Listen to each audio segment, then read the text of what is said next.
dear friends,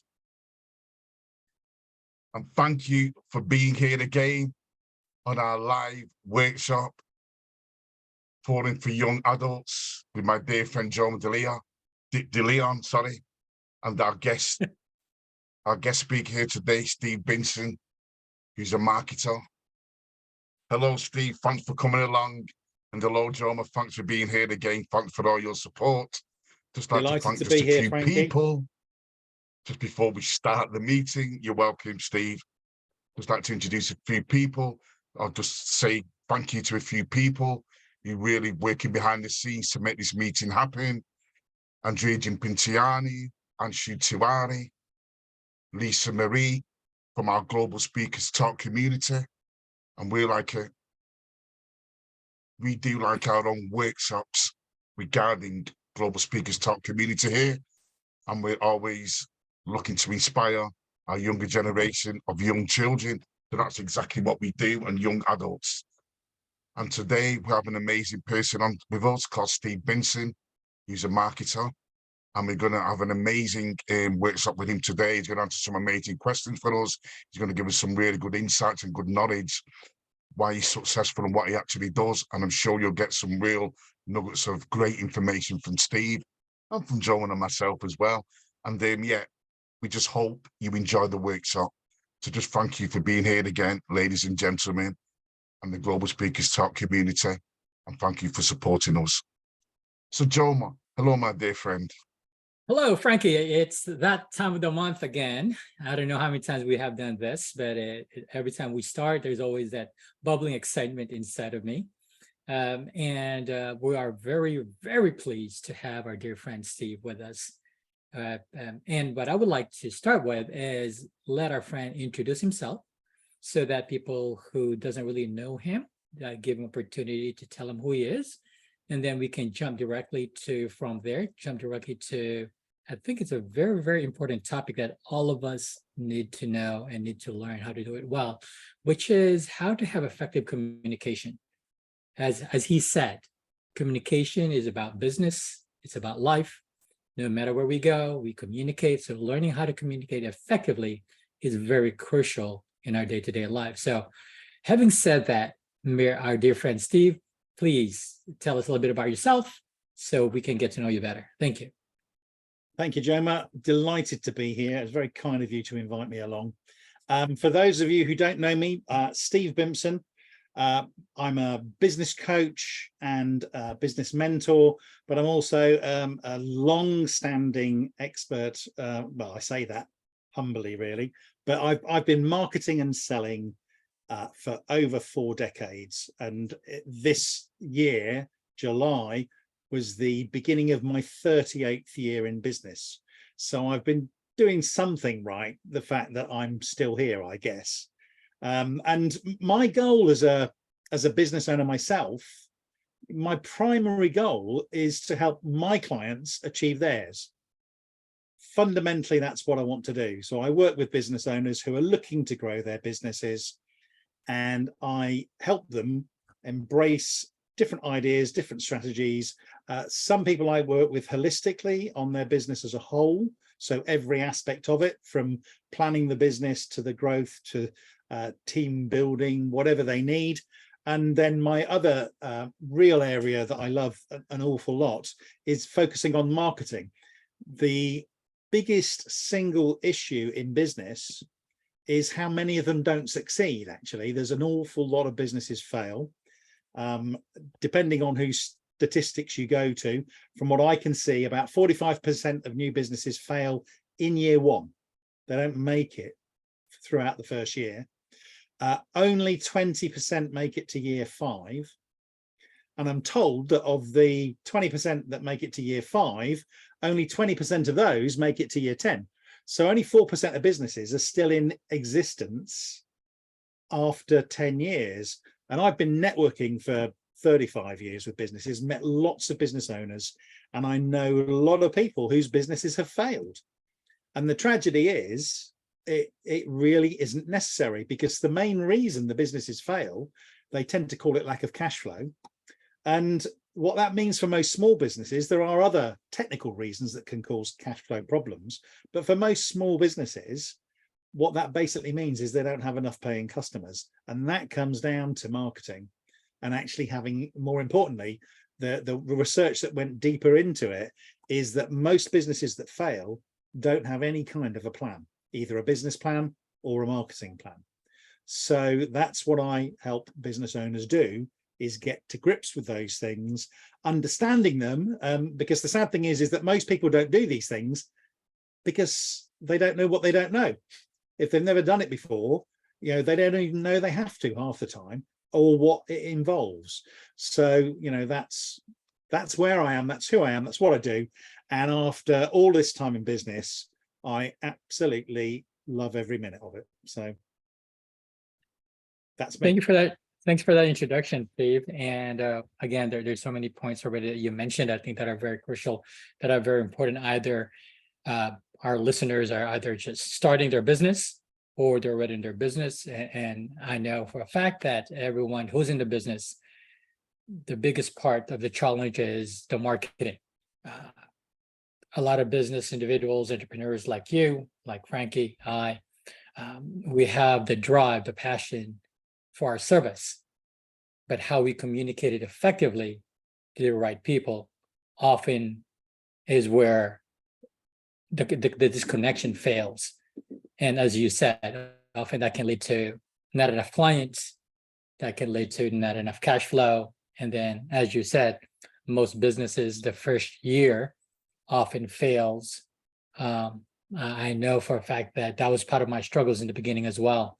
So just in the very beginning, just for a few minutes of you speaking, there's already a lot of wisdom in what you said.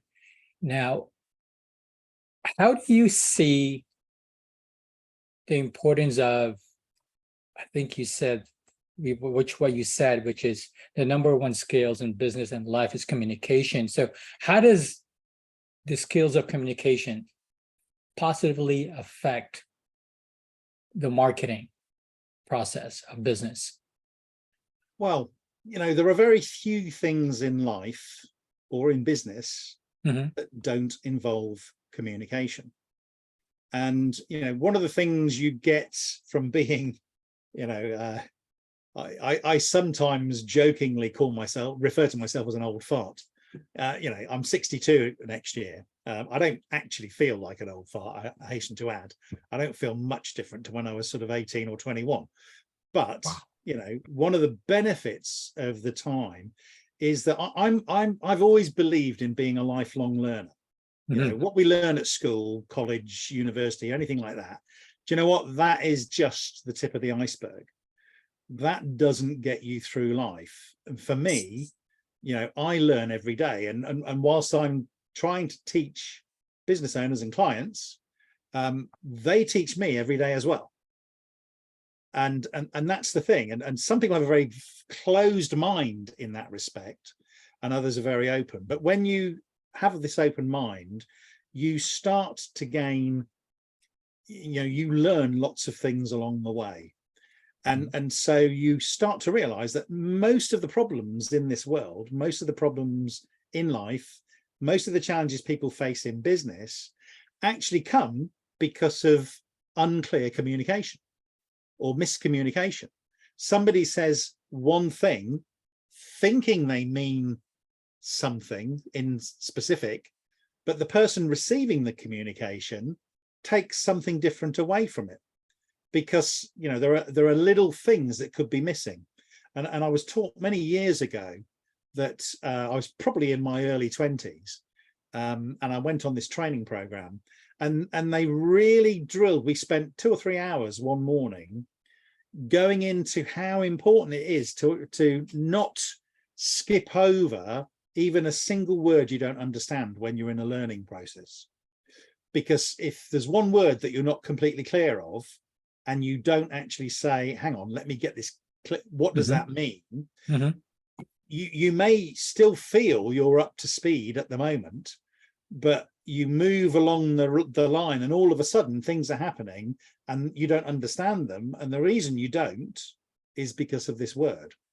And if you allow 1 or 2 or 3 words to slip by, you can always have a problem. And so a lot of people communicate in a way that's actually quite imprecise. And therefore, the person receiving that communication doesn't get the right meaning. And then we don't get the result we want. You know, so communication is, to me, the single most important thing that all of us do. And if we're having lots of problems and lots of challenges and people aren't responding the way you want them to, they're, you know, you're not getting new clients or something like that, it's because they don't understand what you're trying to communicate. Whatever you're trying to put across, they haven't understood, because if they did, they'd probably be coming to you for business. And similarly, if you have arguments and challenges with people and things go wrong, 99.9% of the time, whenever there's a problem, it comes to miscommunication. One person said one thing, the recipient took something else away. And I call it this process of trying to managing this, I call it managing expectations. So you need to make sure that whenever you're communicating, the expectation of the other person actually meets up with what you intended in the first place. And most people aren't doing that. And that's where problems come. So long way of answering it. But that's why it's important. Got it. So, Frankie, do you have any thoughts or questions for our dear friend on what he said? I thought it's very clear what Steve Bimpson said about, as we call it, miscommunication. So basically, Joe and Steve, I'll ask you, so you would say that communication is a skill? Do you think it's a skill that we need to, well, we need to master or we need to practice? Would you say that, guys? Stephen? Absolutely. You know, there are some people who communicate very poorly. Sometimes that's through a lack of confidence. You know, they want to say, but they feel inhibited. Sometimes it's a fear. Fear plays a big factor in many things in life. That might be a topic we get onto in more detail. But when people are fearful, they worry about what other people are going to say, what other people might think. Will I come across well? You know, all kinds of different things that can challenge our communication and the way that we do that. So yeah, absolutely, Frankie, definitely agree. When you think, guys, it's quite interesting, and thanks for that answer, Steve. It's really quite interesting because we know as entrepreneurs, they always say 80% mindset, 20% skills. So when you talk about that, you know, communication is a skill, Steve, it makes so much sense how important it is. So, you know, just knowing that 20% of really mastering a skill can really make so much difference to us for our success in our lives or for whatever we're doing, that communication can make just so much of a difference and save people probably a lot of time as well, and a lot of pain and a lot of mistakes, in other words, you know, when, you know, we master the skill of communication. So it's really, really important, this skill, that 20%, you could say put 120% effort into mastering 20% of the skills. You know, does that make sense, guys? So it's really important that, you know, yeah, we master skills, you know, and like you said, with communication, you know, really, really important. So I really hope that the audience of people get something really positive from that, you know, the art of communication, and really. And I'm going to be really picky, because communication is important. And one of the reasons that I'm going to be picky is to emphasize that. So, you know, yes, I get what you say, and I understand exactly what you mean when you say, let's give 120% of our effort, but it's physically impossible.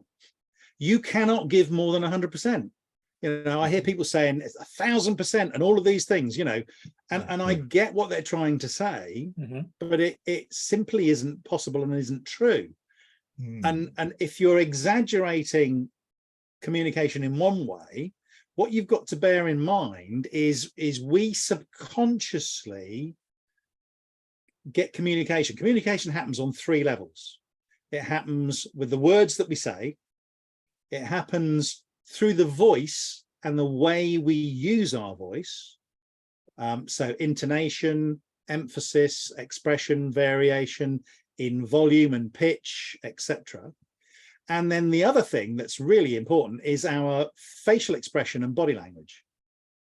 And you've probably seen the statistics before. There's a Professor Albert Morabian who did some research into this, and his data is used all the time. And basically, they say the words account for 7% of the message, 38% is your voice and the way you use your voice, 55% is body language and facial expression. Now, actually, that isn't strictly true. That doesn't apply to all communication. His research was based on what we call congruent communication. And what congruent communication means is the words, the voice and the way we use it, and our body language are all perfectly aligned. They're all singing the same message. And if all of that communication coming from you is congruent, is aligned, then people believe the words 100%. Yes. Okay. When they stop believing the words you're saying is when they're getting subliminal messages from the way you're using your voice, from the way you're using your body language. The words we speak are conscious things often, although there are unconscious ways we use language. But your autonomic system dictates what happens. Your feelings come through, your emotions, through your body language and facial expression and the way you use your voice. So if there's something happening and people detect something, then it affects the communication and whether they accept what you say. So there are 2 examples I always use to sort of help people understand this. And I've never come across people, I don't think I've ever found anybody who hasn't experienced both. Certainly not as an adult, a child might not. So number 1 is you go and see a loved one, that somebody you care about very deeply, could be a friend or whatever, you know them really, really well. You say, hi, how are you doing? They say, yeah, I'm fine. And you know that they're not. You've experienced that? Yeah. So that's incongruent communication. You don't know why, you can't put your finger on it, but you know, and the reason you know is something in their voice or body language or facial expression was not consistent with the words.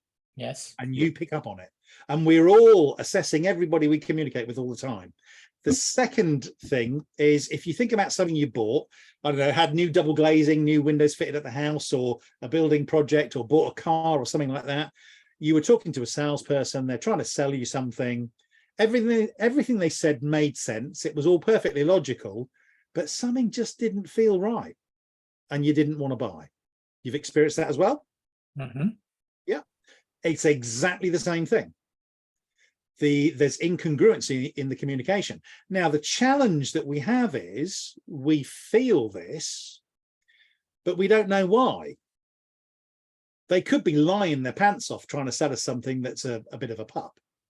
Or at another extreme, they may have had to have their pet dog of 10 years put down yesterday. And their mind's elsewhere. And it could be 1 in a million other things. But the fact is, what we have to learn to understand in our communication is the words we say aren't the most important thing. The most important thing is how we're feeling on the inside. And if you're not being sincere and honest and realistic, and, you know, I can't sell something I don't believe in. I discovered that very early in my career. And so, you know, I have to have complete 100% faith in what I'm doing. And that's one of the reasons I started my own business, is because I found other people that I was selling products and services for often didn't actually, they were trying to sell something, they didn't deliver. And I struggle with that. So, you know, and that's the thing. So when it comes to communication, you know, there are all of these things. And if you start allowing things to slip a little bit and you kind of, and you know, it's a very weak example, but 120%, you're exaggerating. The subliminal message that people get when they come into contact with you is, well, how much other things are you Are you kind of claiming to, the word's not coming to me at the minute, but if you're overstating one thing, what else are you overstating? So all of these little things people pick up on, and this is particularly important when you're running a business and you're doing sales, and of course, one of the other skills that's really important when you're running a business, and sometimes people look at me strangely, especially if they're a solopreneur, but that's leadership. You need to be a leadership. You need to understand and be a leader. And the reason you do that is because your clients are going to need to follow you first. Mm-hmm. So if you can't attract a tribe and lead them through communication, you're going to struggle to get customers. So all of these things add up to, lots of different reasons why actually the way we communicate and how we communicate and how we go about influencing people and painting a picture for, why we do what we do, for instance, people buy why you do what you do mm-hmm. before they'll ever buy anything from you. Mm-hmm. So it's how you communicate that from a leadership perspective in a way that inspires people to want to learn more and want to follow you. Does that make sense? It does. It makes a lot of sense. And while you were speaking, I remember something that I learned a long time ago from, I think he was in, I remember 1990 Toastmaster champion. And he was giving a presentation to a group. And he asked this question. He said, what is the most important thing when we give presentation? And attendees raised their hands. They said, your appearance, the word that you use, your facial expression, all the things that you mentioned. And he said, those are all right. Those are definitely important, but they're not the answer I'm looking for. I said, the most important thing is what the listener think about what we're saying. I said, that's the most important thing. Absolutely. So therefore, he said, your job as a communicator is to make sure that what they're thinking is exactly what you want them to think through your words, through your facial expressions, through the tone of your voice, and everything that you do in the stage, and their picture in their head has to be the same, or else there's going to be a miscommunication. So I thought that was really, really practical, but yet full of wisdom. Absolutely. So that's what I was kind of like what I was thinking when you were saying all these things, that the voice matters, the words, the body language, it's all part of communication. And part of things that you said as well is that what the listener, do they buy what you're saying? Do they believe what you're saying? Absolutely. And, most people will, well, most people, there's a love, I love quotations. Yes. And there's a lovely quotation, and it goes like this. It says, are you listening or are you waiting to speak? Yes. And in my experience, most people are waiting to say what's on their mind, and they don't actually hear what's being said. They might claim to be listening, but there's a difference between listening and actually hearing and understanding, and there are some, it's really, really critical. It's taking that step back, not being afraid to pause to consider what somebody says. And actually, as soon as you feel yourself thinking, oh, I must say this, I must say, you're getting it wrong. That should be an alarm bell, because it's all about the other person and about you ensuring, through asking questions usually, that they actually understand what you've been communicating to them. That is absolutely true. So, And one of the things that excuse me, Frank, I just want to add to Bill before I forget. okay. One of the things that I do when I'm having conversation, especially those conversations that very important to the other person is after they speak, I ask them, said, okay, here's what I'm hearing. Tell me if I hear you, I'm hearing you correctly. This is what you said, and this is what I'm hearing. Am I hearing you correctly? Yep. That itself has helped me connect well with the people I'm having conversation with. Am I hearing you correctly? Anyway, I just want to throw that in. Frankie, what we're saying? No, I think it's great what you both said. I mean, I think it's important as well, like what you both said, guys, to communicate with people, not at them. So we communicate with people and not at them. So, as Stephen says, we pause and we take a break. It may go silent, but we speak to a crowd or we speak to one-on-one or whatever we're doing. You can ask him, does anybody have any questions? Or do you have a question? And I feel that's a way to effectively communicate with someone than the question actually, they ask. I agree with you, but you can only do that once you've reached a certain level of connection. Because very often, if you start saying to people, if you've got a question too early, they'll clam up. And this is one of the things that people get wrong in selling. You know, people think selling is all about presenting and you know, actually it isn't. The most important thing is about the questions you ask.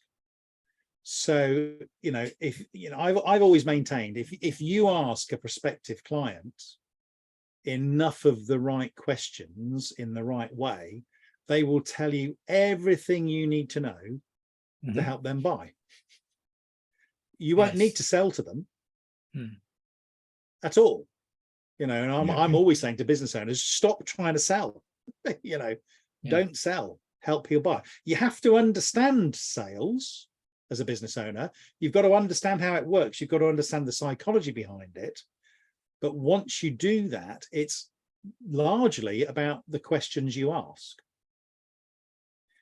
And once you start getting people talking to you because you've asked them questions, then when you say, have you got anything else you want to ask, they're more likely to open up because that dialogue has started.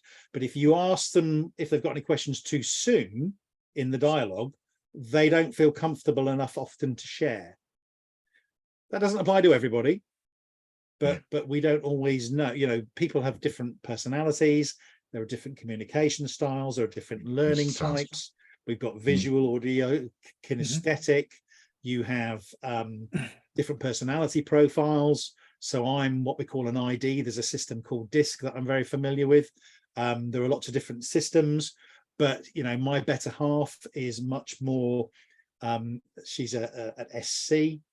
So you have to communicate differently with different people. So when I'm talking to people, I communicate at their level, not at mine. Most people transmit in their own way. And of course, if somebody is not of the same style, they don't always understand what you're talking about anyway. So there are lots of different aspects to helping you get communication really, really powerfully effective. And if you do that, that makes a huge difference. And I think this is why it's so important, as you said, a big part of effective marketing is not really selling your product, but really getting to know the person in front of you. And you get to know that person is by asking questions. And by asking questions, you'll learn how they want to communicate. As you said, some people are very visual. Some people are just heavy on words. Some people are make me feel good. And as you said, the only way that we can learn how to effectively communicate with the other person who's in front of us is, again, by listening attentively, engaging in a conversation, which means paying attention, not wandering somewhere else while they're talking, thinking about what am I going to say next while they're talking. At the same time, asking those specific questions dialed in directly to who the person in front of us, who we're talking to. Is that about right, Steve? I would say, you know, yeah, I mean, pretty much what you're saying is true. But one of the things I would, you know, I was married for 25 years, got divorced, and I always had a bit of a standing joke with my wife, because you know, she's a woman, she multitasks. That's what she used to tell me, and I always used to joke. I said, well, I don't multitask, because if I multitask, I'll get everything wrong. And when you're communicating with people, what you mustn't be doing is multitasking. You need to focus. You know, the greatest gift, I think, that we can give anybody ever is 100% of our attention. You know, so, I mean, it's funny, even if we're watching TV, most of the time we watch TV on catch up.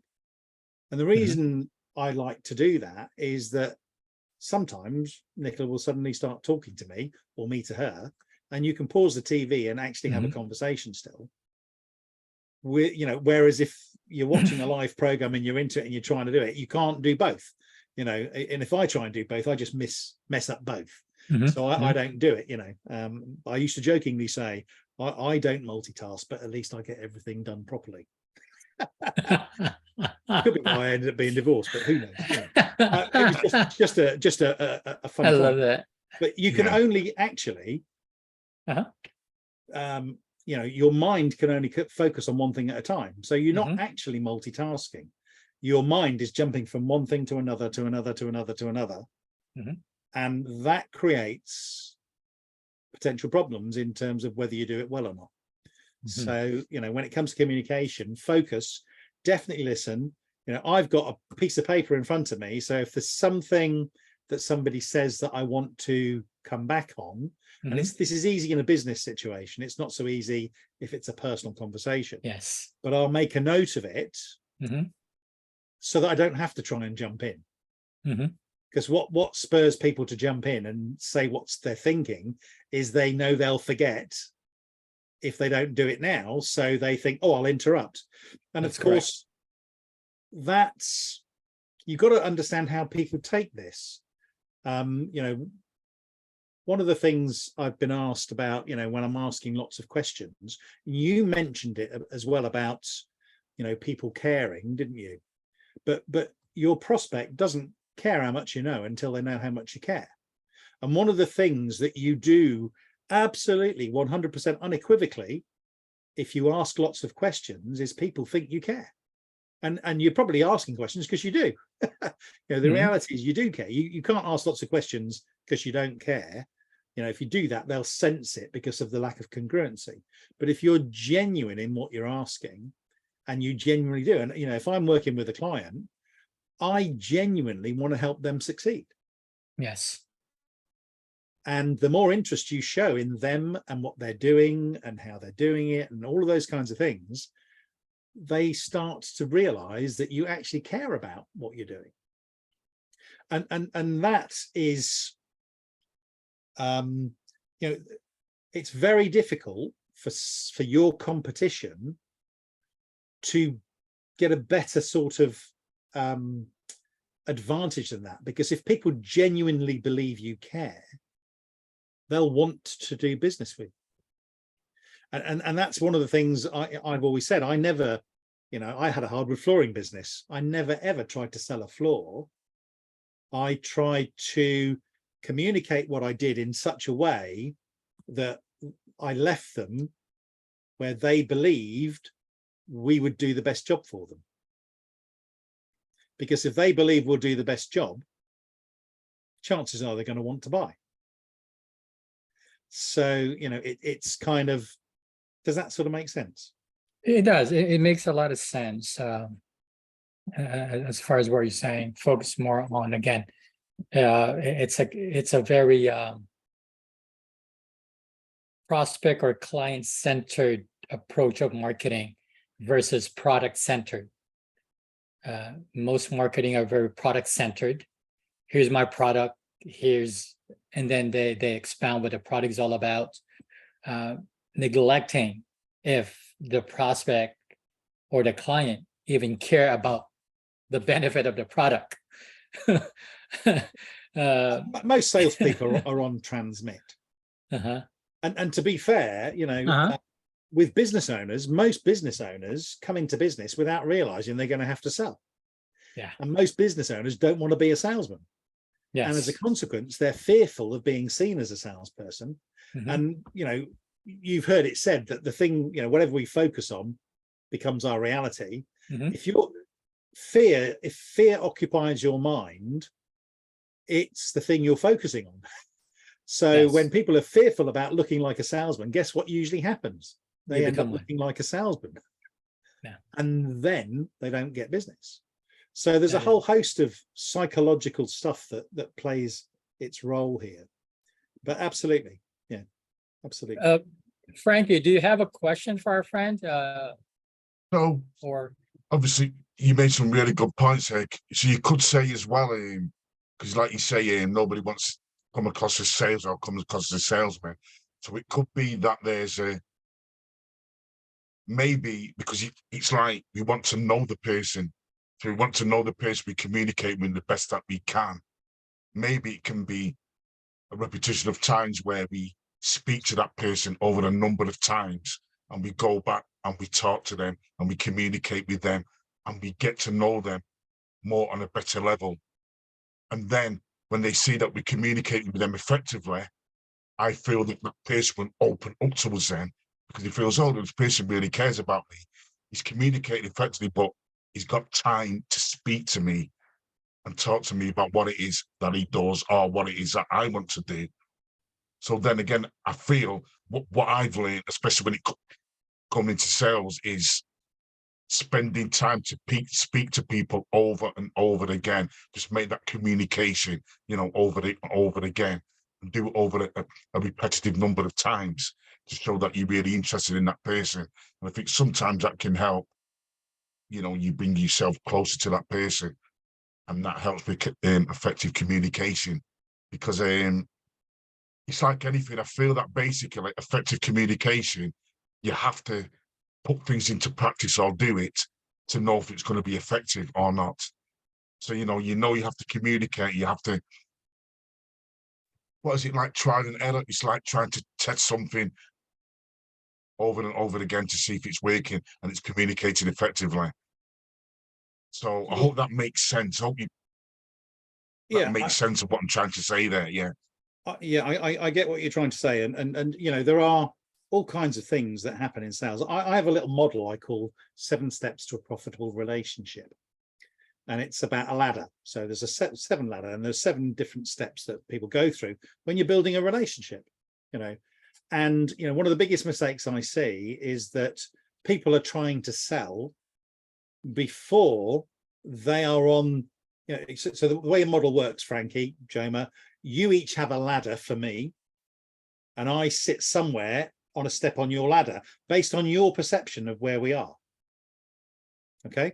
And then I have a ladder for each of you, and you sit on on a step on my ladder, but it's based on how I feel where you are on the step, not where you feel you are, if that makes sense.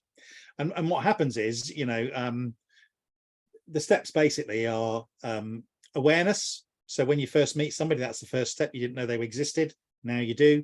Familiarity, know and like, confidence, trust, what I call reliance, and raving fan. So it's kind of oriented a little bit business-wise again. But the point is that people won't buy until they're on steps 3 or 4. But I so often see people trying to sell when they're only on steps 1, 2, or 3. And the net effect that happens when you do that is you push people away.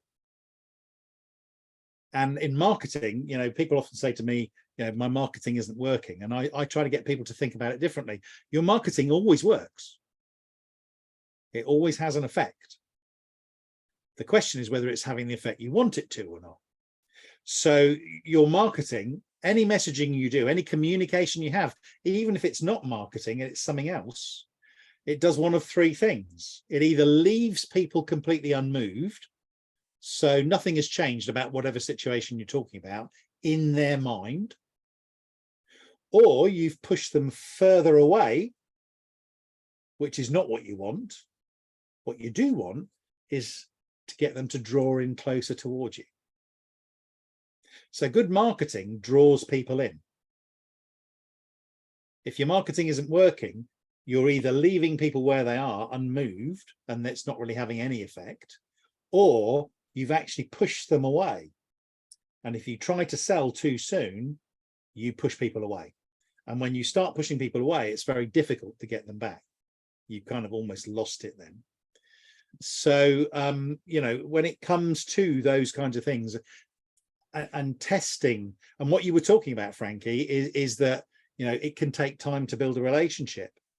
One of the things that I've learned is that we're all different, and it can take time with some people, but with others, it can be very, very quick.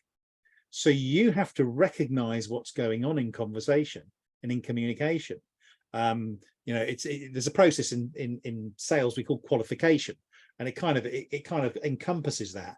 So you've got to judge where people are from their responses, and you can do that to get clarity in your own mind by asking very specific questions, and their answer will tell you whether they're actually moving up the ladder and starting to reach a place where they actually are starting to become interested, or whether they're not. And you know, if somebody is to me showing, you know, they're not displaying any interest whatsoever in learning about what I do or marketing or selling, I don't even try to sell. I just build a relationship.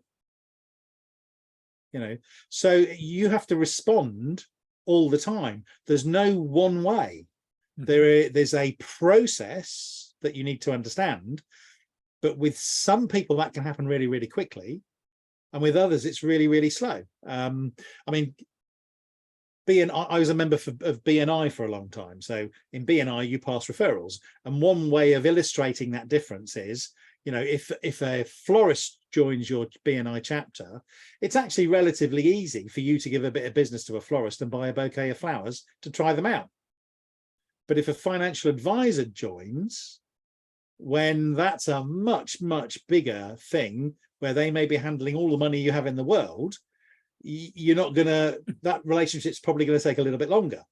So some things are relatively obvious, but even when they seem obvious, sometimes people just click and they race up the ladder, you know. So there's no hard and fast rule. You have to be thinking on your feet, and you have to be very aware, and this is why you've got to, you know, you can't multitask.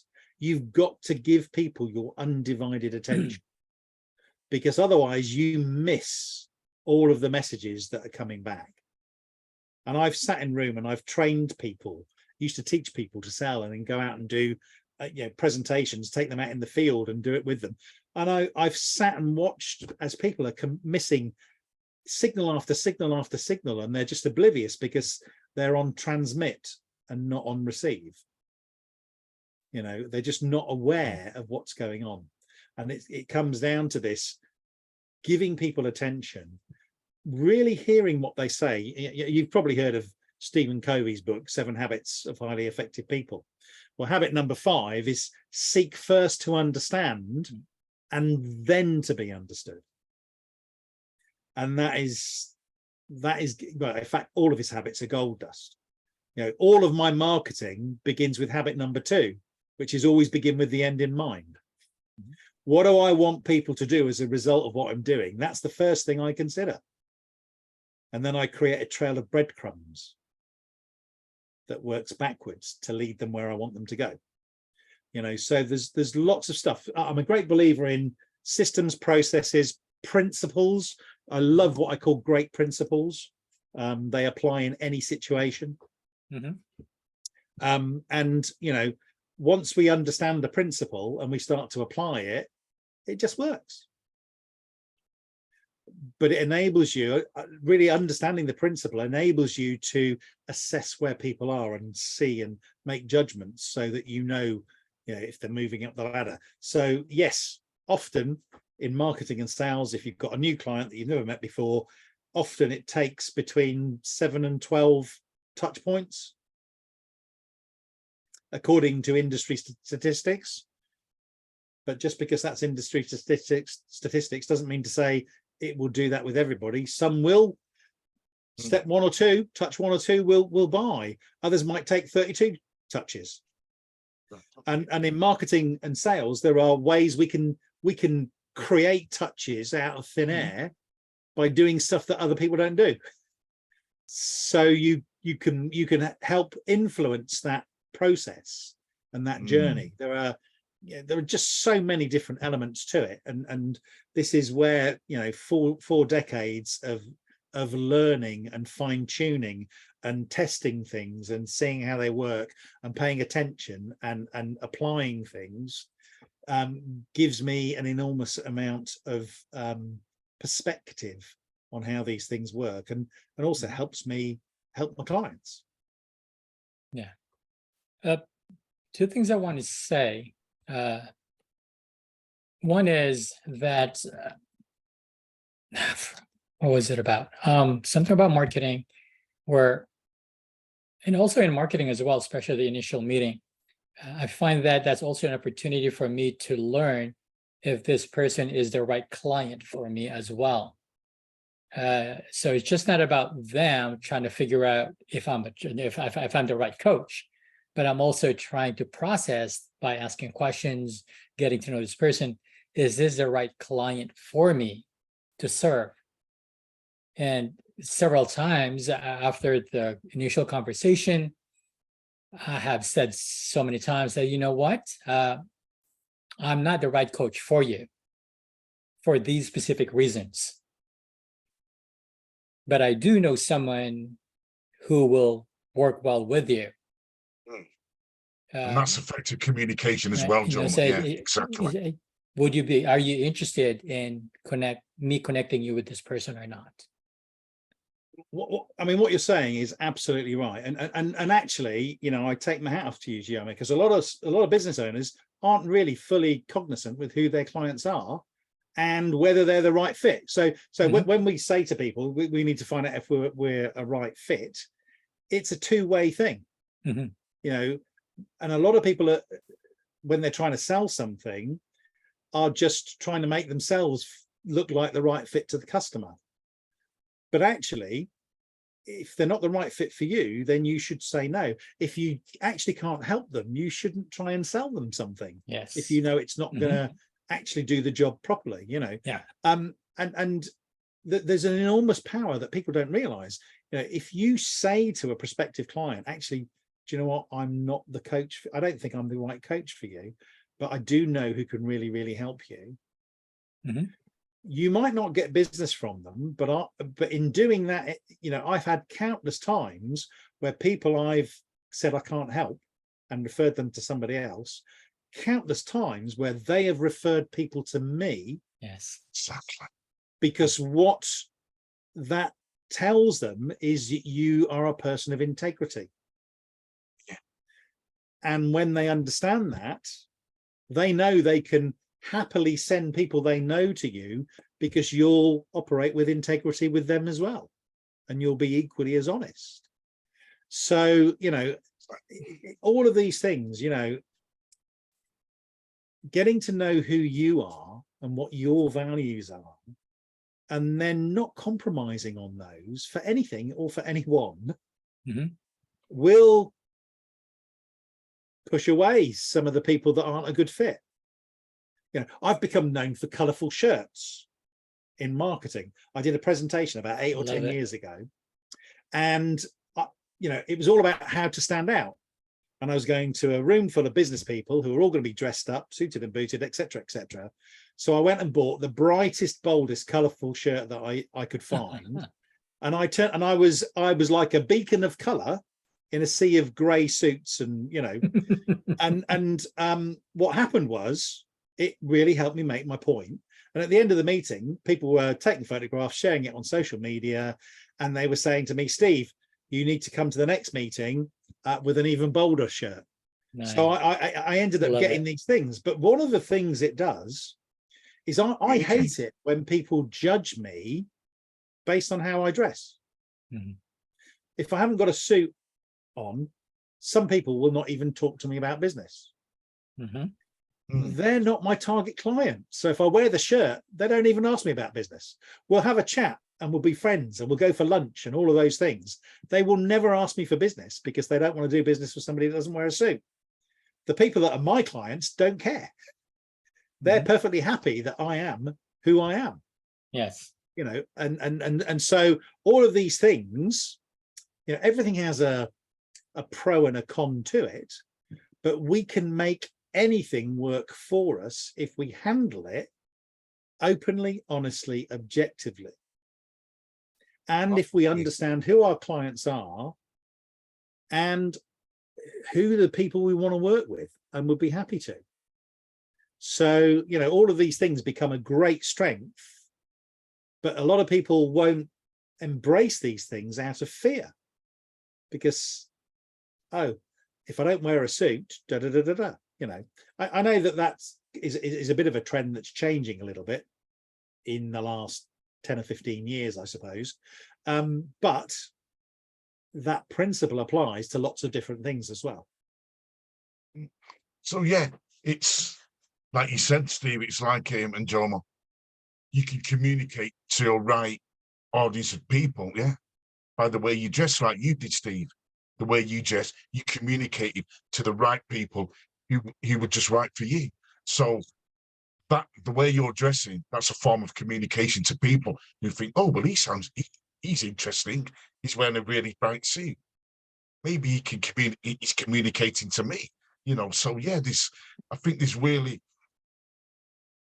positive ways to experiment with communicating. Yes, definitely, Steve. And I've learned something there from you with doing that. I think sometimes Thank you. we tend to always try to impress other people, and really, if we're just impressing ourselves and communicating to who we are as people, it makes that process easier to actually do.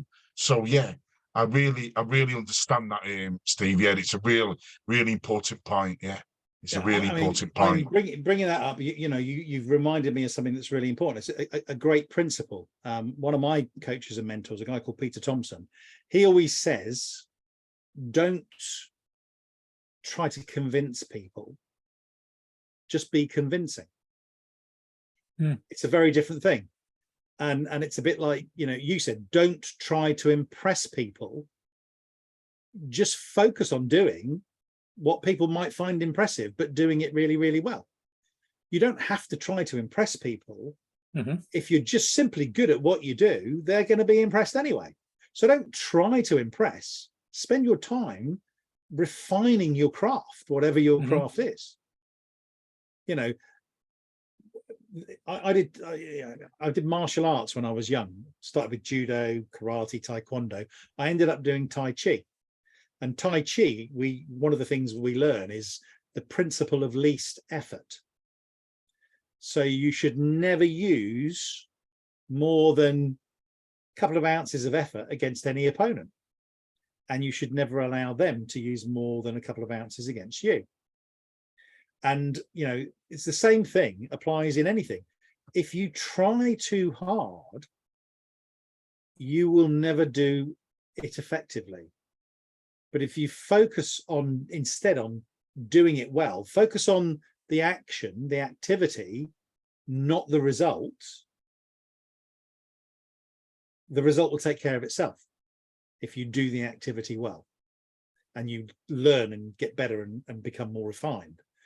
And, you know, those principles apply in many, many ways. You know, don't try and convince people, just be convincing.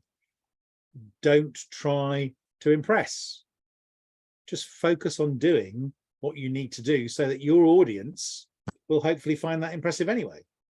You know, it's about defining in many ways who you are. Said earlier, didn't we, about most business owners don't want to be salespeople. The problem is they don't define who they want to be. And the reason I tell this is one of the first, when I first got into sales and I was being taught how to sell, and I don't do anything like that these days. You know, it's good to have the knowledge and to understand how it all works. But kind of what happened is I fell into sales. I was given an opportunity. I never wanted to be a salesman, never even dreamt about it. I did something in my first job, got me noticed, and I was given an opportunity. And I went, yeah, hey, I'm going to go and train as a salesperson. I didn't even talk about anything to my parents or my friends or anybody, you know, and I was 18. It was only afterwards that I started to realize that nobody liked salespeople, because nobody reacted particularly well to it. They liked the fact I got an opportunity, but oh, you're going to be a salesperson, you know. Nobody, even salespeople. If I'm running a meeting, training a group of salespeople, and I ask them, so tell me define a salesman, they can't find anything nice to say about them.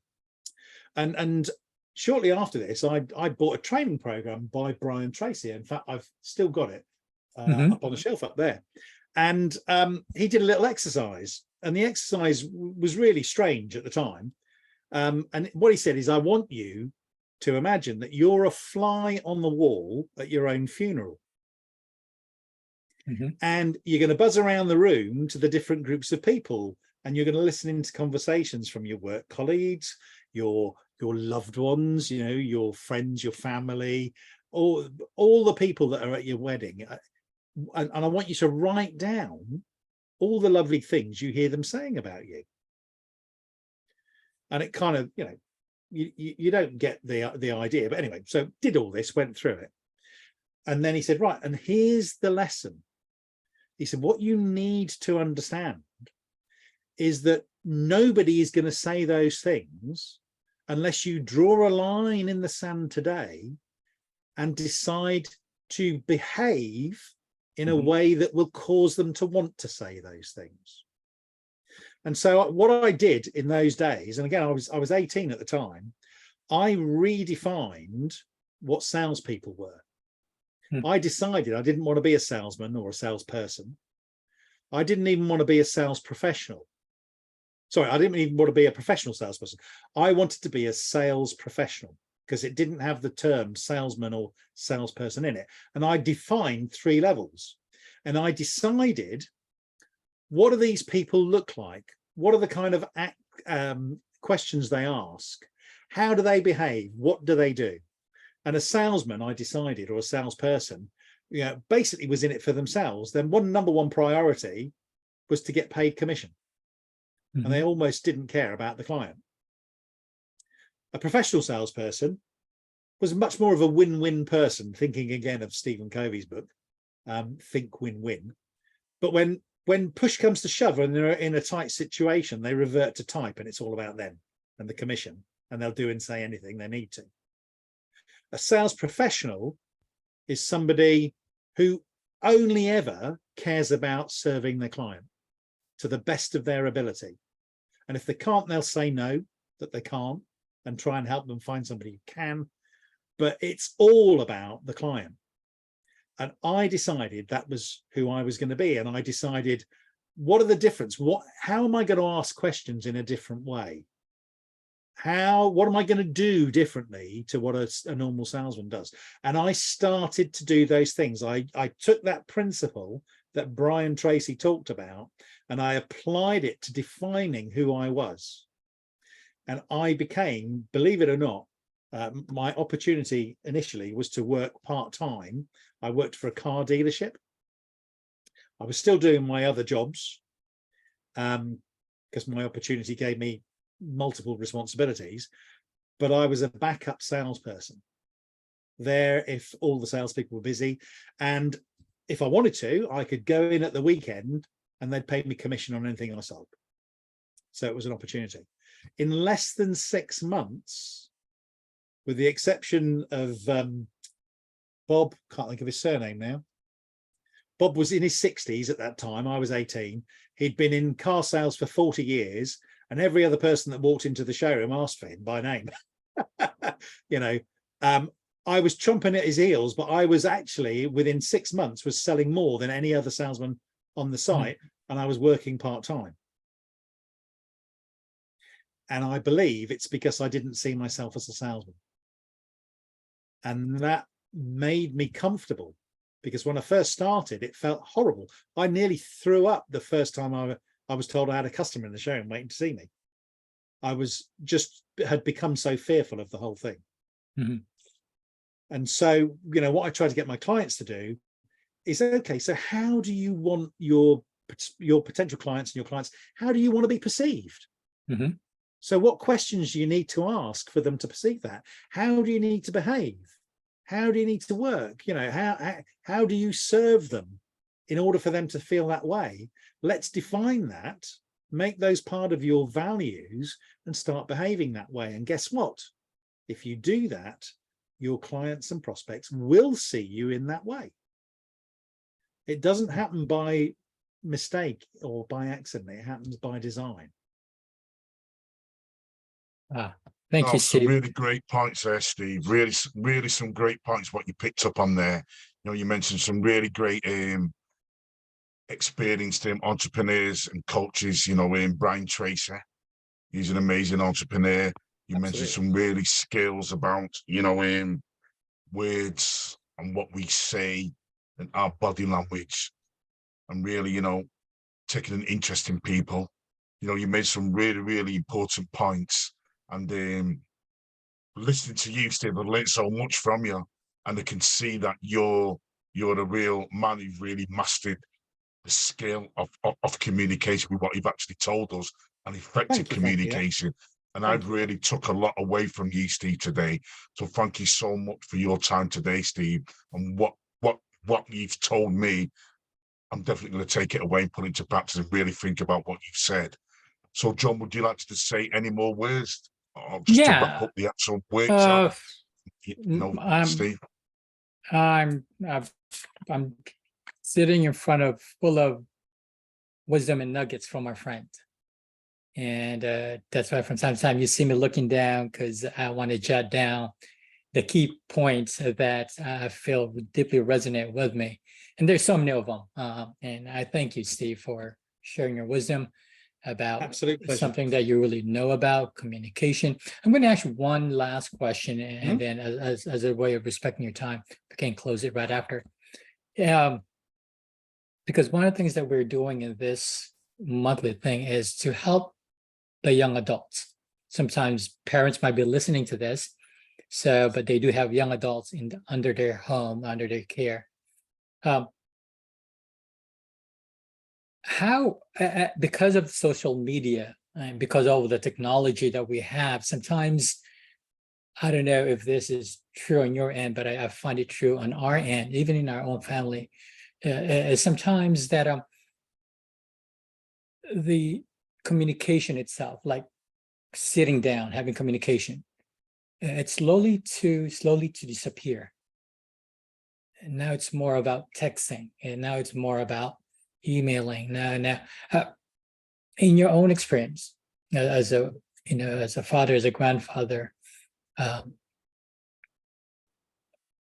what wisdom or guidance can you provide, nuggets that you can provide, how to engage the young adults who are really not used to having conversations like this, but more so like this? I mean,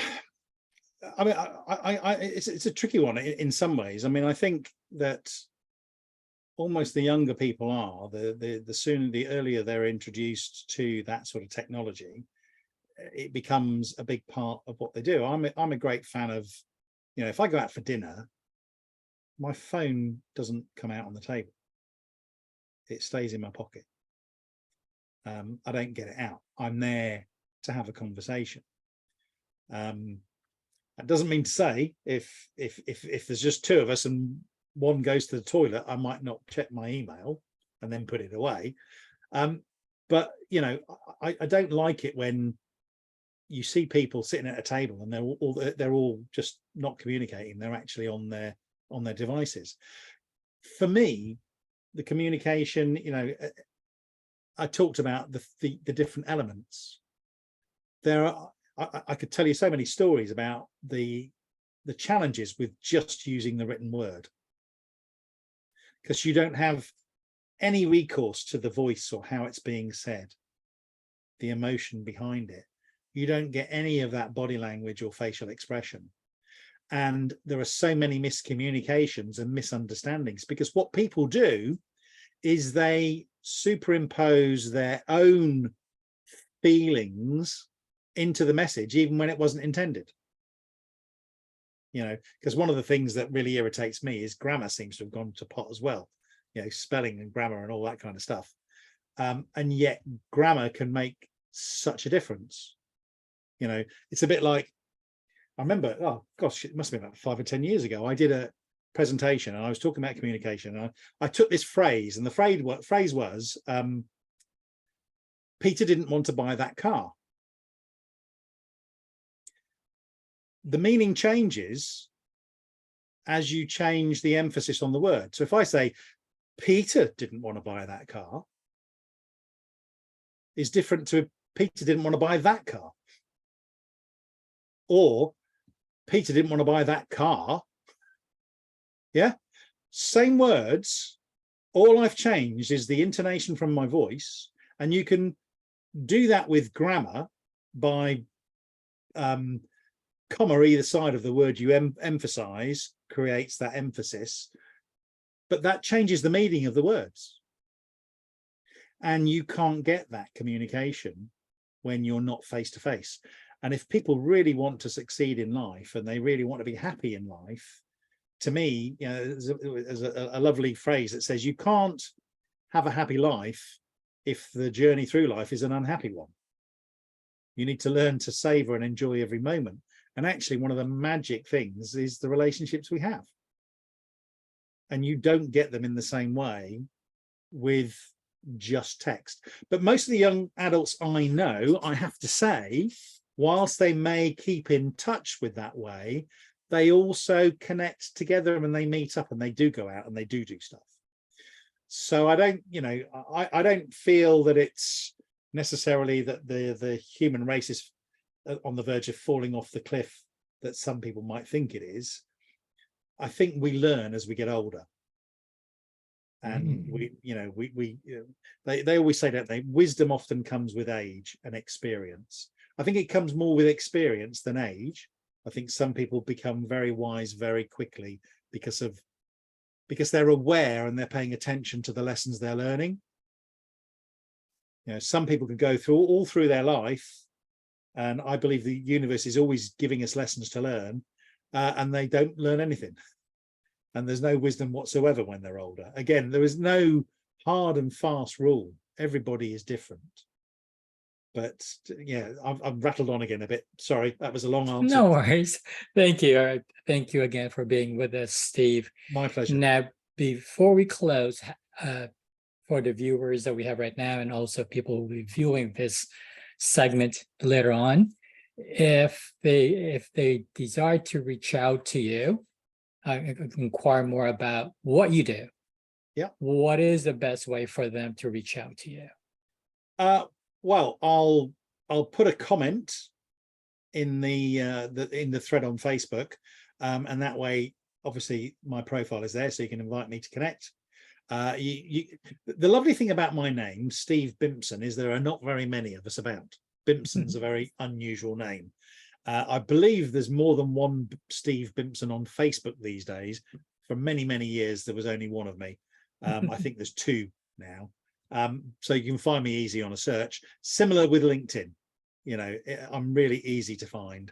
You know, I've got a website, joined-up-marketing.com.